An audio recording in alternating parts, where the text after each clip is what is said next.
but only for her to behold her husband and her younger sister in bed together.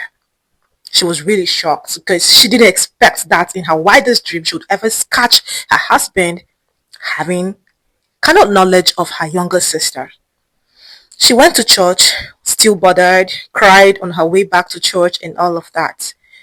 She came back home, nobody seemed remorse, nobody seemed to try to explain nothing to her.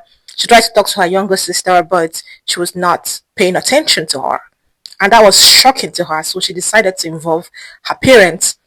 So she called on her father and told her father about what is going on. The father invited both her and her younger sister back home because he wanted to talk to them and find out what was going on.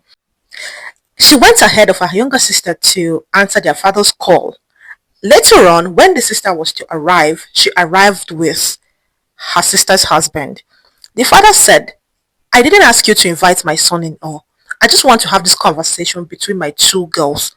I want to have this discussion between my two daughters to find out what is going on.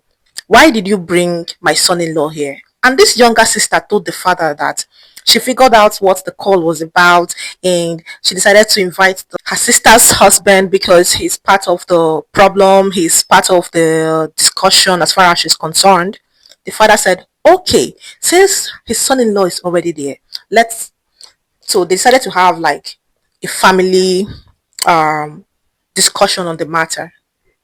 And when it was time for the younger sister to speak, she said, love can find anybody anywhere. That she never expected that she was going to find love in the eyes of her sister's husband. That she's in love with her elder sister's husband and he's in love with her too. And there's nothing they can do about it.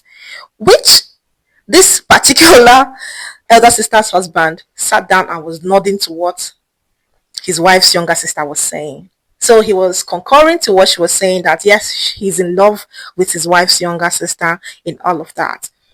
Long story short, they couldn't resolve that issue and they all returned back to the city.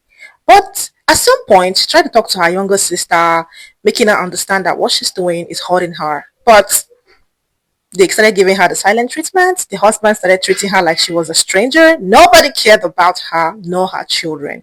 It felt like they were now strangers in their own home. The kids were no longer comfortable in their father's house. She as well was no longer comfortable in her husband's house. She decided to move out of the house with her children and find another apartment for them because she was tired of whatever was going on in her husband's house. So what happened finally is that it has been 13 years.